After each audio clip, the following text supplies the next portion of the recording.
El Dorado, la búsqueda del tesoro perdido en América del Sur. Uno de los grandes enigmas, y que aún sigue siéndolo, es el que se refiere a El Dorado, esa magnífica ciudad donde todo estaba hecho de oro y este corría por ríos en abundancia. Pues bien, durante unos cuantos años, la leyenda del Dorado fue corriendo por toda Hispanoamérica, incluso llegando a tentar algunas expediciones inglesas que creyeron aún en su existencia. Visto con ojos del siglo XXI, la aventura de la búsqueda del Dorado puede parecernos un cuento chino, pero sobre todo puede que nos cueste entender que miles de hombres se embarcaran en una aventura que en muchos casos les llevaría a la muerte, bien por las fiebres, picaduras de mosquitos, mordeduras de animales, o bien por las flechas envenenadas de algunas tribus indígenas e incluso por la espada de alguno de sus iguales. No obstante, hay que recordar que estamos en el siglo XVI, que muchos de esos hombres se movían únicamente por la posibilidad de hacer fortuna, que no tenían nada que perder y que buscaban un futuro que en España nunca hubieran tenido. La leyenda comienza por una historia que cuenta el pueblo Muisca, situado en la laguna de Guatavita, aproximadamente a 75 kilómetros de Bogotá, en el departamento de Cundinamarca. Según contaba la leyenda de los Muiscas, en la laguna se celebraba la investidura del nuevo Zipa. El Zipa era la autoridad suprema del Zipazgo, que era una zona concreta de la Confederación Muisca, y en su persona reunía funciones legislativas, ejecutivas y judiciales. Es decir, era el mando supremo del Zipazgo, dictaba las normas de comportamiento de sus súbditos y además administraba justicia.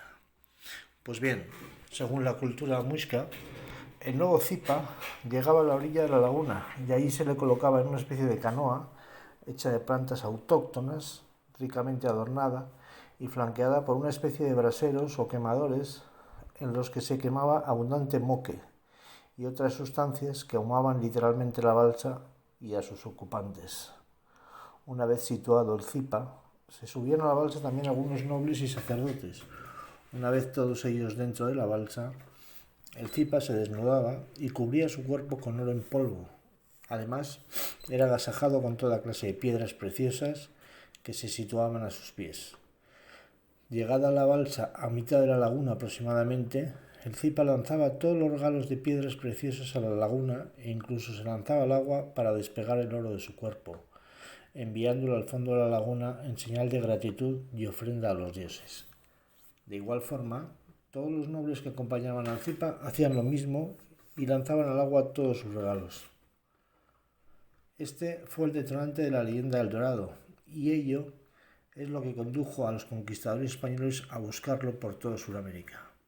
Hasta aquí la historia real que pudo ser oída por algún descubridor español, pero esta historia no termina aquí y la realidad comienza a distorsionarse a base de pasar de un oído a otro. Finalmente, El Dorado era una ciudad hecha de oro y esmeraldas, donde el rico metal corría libre por los ríos y las minas rebosaban. Dicha ciudad jamás fue encontrada, pero no fue por falta de empeño. El primero en intentar dar con El Dorado fue en 1539. Sebastián de Belalcázar fue el primero en lanzarse a la búsqueda de la mítica ciudad del oro en el valle del río del Cauca.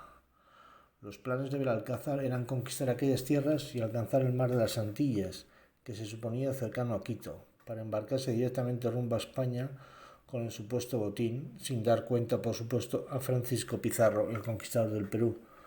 La lucha por el descubrimiento de la ciudad del oro era feroz, y pronto Belalcázar tiene noticia de que un hombre de Pizarro, Gonzalo Jiménez de Quesada, va detrás de su objetivo, y así durante algunos años, junto con otro descubridor, Nicolás de Federman, estuvieron descubriendo nuevas tierras, aunque ninguno encontró la famosa ciudad hecha de oro. Si bien es verdad que se descubrieron algunos territorios para la corona e incluso afloraron algunos yacimientos de oro y piedras preciosas, si bien no en la cantidad que se presumía. Posteriormente, Pizarro nombró a su hermano Gonzalo gobernador de Quito y responsable de una expedición para descubrir la especie de la canela, con el fin de rivalizar con la canela portuguesa. Pues bien, Gonzalo se puso en marcha y encontró efectivamente la canela y llegó hasta el Amazonas, si bien había perdido el grueso de sus hombres. Con el fin de continuar, Orellana, que le acompañaba, se ofrece voluntario para seguir con la aventura, encontrar aprovisionamiento y volver. No obstante, Francisco de Orellana ignora a sus compañeros dejados atrás y continúa hasta la costa atlántica, donde por fin llega a España. Pasado un tiempo, vuelve a la Amazonía y finalmente fallece por las fiebres y ataques de los indios caribes. La búsqueda no termina por el momento, y en 1560 Pedro de Ursúa, acompañado de 400 hombres, se compromete con el objetivo de encontrar el dorado a cualquier precio. No obstante lo anterior, el paso por el Amazonas resulta bastante penoso y el objetivo sigue sin aparecer, por lo que en un momento dado, uno de los hombres que acompaña a Pedro de Ursúa, Lope de Aguirre, se alza contra este y lo asesina. Pero la cosa no queda aquí. Así, tras la muerte de Pedro de Ursúa, le sucede Fernando de Guzmán y Lope de Aguirre lo asesina igualmente, convirtiéndose entonces en el jefe de la expedición. Una vez en el poder, obliga a firmar a sus hombres una declaración de guerra contra España, en la que la reconocen como príncipe del Perú, Chile y tierra firme. Después de algunos años de escaramuzas con hombres de la corona encargados de traerla a la península y varias matanzas de indios, acaba sus días a fuego de arcabuz por uno de sus hombres, quien después secciona su cabeza ofreciéndola como trofeo.